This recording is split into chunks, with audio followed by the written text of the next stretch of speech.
Hello everyone, my name is Amit Singh and I welcome you all to Tathastu-ICS. Well, by now most of you must have heard the news that an 18-year-old boy has fallen from the second floor of Jadavpur University. And the family is saying that this has happened because of ragging. He has been ragged on the campus. And because this has happened in Jadavpur University in West Bengal, so this news can be read, seen or covered through different prisms, political prism, socio-economic prism, okay? But in this particular session, we are going to deal with this topic. We are going to specifically deal with the legalities of ragging and the policies which are there in India against ragging. Okay, so the news, as I've told you, an 18-year-old undergraduate student died from falling from the second floor of his hostel in Jadavpur University, Kolkata, and the family of the student has alleged that it has been ragged on the campus. So let's discuss this thing, that what are the laws and what are the policies which are placed in India to fight this whole ragging menace. Okay, so there are few recommendations which have been given by the Supreme Court of India. In this particular session, we are going to deal with these recommendations given by Supreme Court of India, the guidelines which have been adopted by the UGC University Grants Commission, which has now been changed to another body, and then there are also some laws which are placed under IPC, and that particular IPC is also going to be changed with a new bill. We have covered this bill, Bharatiya Nyaya Sanhita. Okay, so we are going to look at the issue, and there are further recommendations, there are further particular solutions to it. So we'll see those solutions also. Okay. So Supreme Court of India, what is the guarantor of the constitution is saying on ragging? So according to Supreme Court of India, they've given a particular definition to this ragging thing in 2001 in a particular case called Vishwa Jagrati Mission. Okay, and the definition is an disorderly conduct. Any disorderly conduct, and this disorderly conduct could be a bad writing, something written in bad sense, something said in a bad manner, or a bad act simply. Okay, so anything by words spoken or written or by an act which has an effect of causing annoyance, hardship, embarrassment, shame to a junior, to a fresher, would be considered a ragging. Okay, now you would ask, what is the reason why, if this is such a big problem, why are these students who are doing all these things, they are also aged around 20-21, so why are they indulging all these things? Okay, so what are the causes of indulging in ragging? So one thing is to gain some sadistic pleasure, and you gain that sadistic pleasure by inflicting some pain onto others. Okay, so to derive sadistic pleasure by inflicting pain or showing off power, authority, superiority by the seniors over their juniors and freshers, and that is why the Supreme Court of India has said that this ragging thing is the menace pervading the educational institutions of the country. Now the same educational institutions, be it the schools of India, be it the colleges of India, the primary purpose of these educational institutions is to develop a sense of belongingness to the country, is to develop sense of confidence, and they are responsible for the holistic development of the child, the holistic development of the students. And because of these things, because of these unfortunate raggings, that particular thing which is responsible for them to fly high in the sky, to show the world that they are from India and to do something for India, because these things hamper the confidence of that particular child. So whatever the talent he or she might be containing within him or herself, this thing is going to stop him or her rise. Okay, now that is why few guidelines have been given by the Supreme Court of India regarding ragging, how this can be curbed. Okay, so key guidelines on anti-ragging is, one is setting up a proctoral committee. Now this particular proctoral committee would prevent the ragging, and then there would be some provisions to internally solve this matter. Okay, to prevent the ragging and internally address the complaints against the ragging. Now you must have seen some secret boxes which have been placed on the ramps of the colleges, besides the classrooms, besides the canteen, and everywhere in the colleges.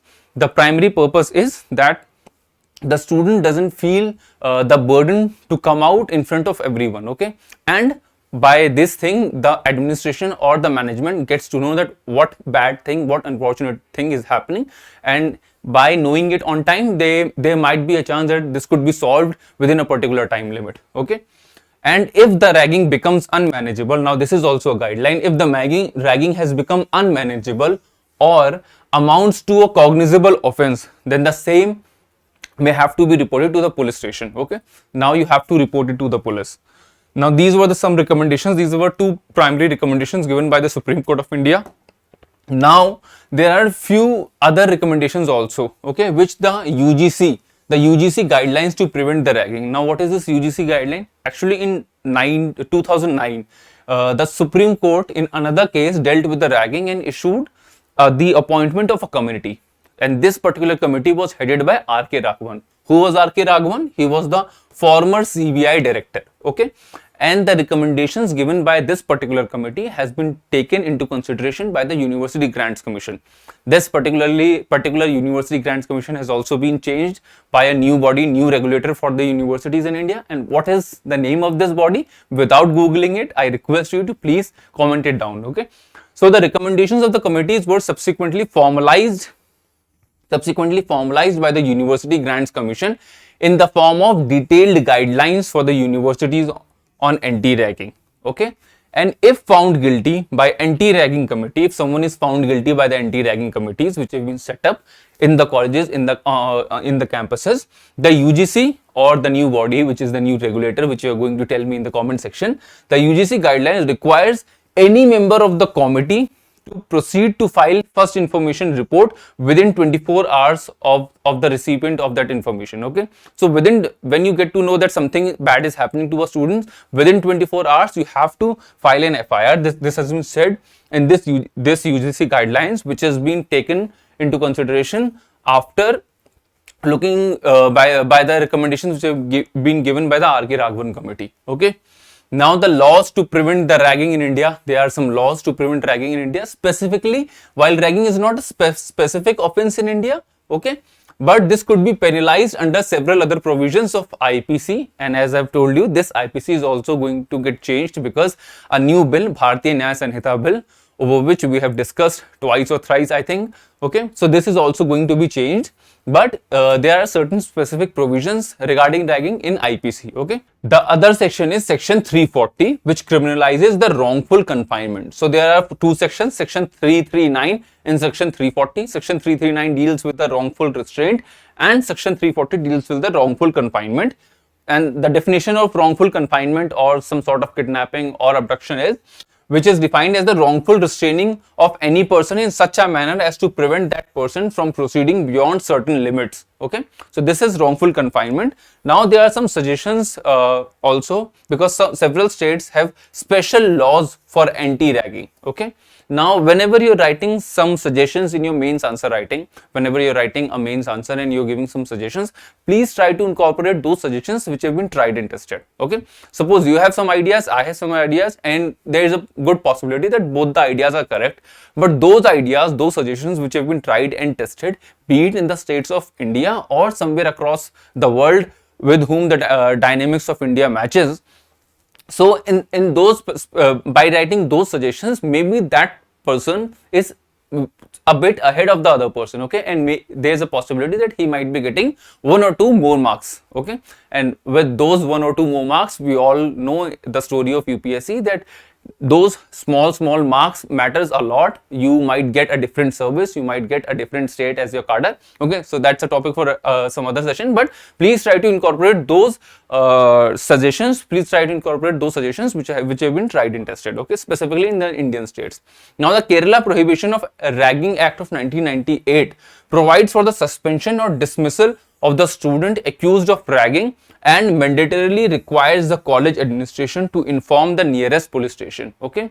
So if a person rags some other students, then he would be mandatorily suspended from the college, and the administration is supposed to complain to the police station. And if it is not happening, that it would be considered that that particular administration or the management is also involved with that particular student, okay.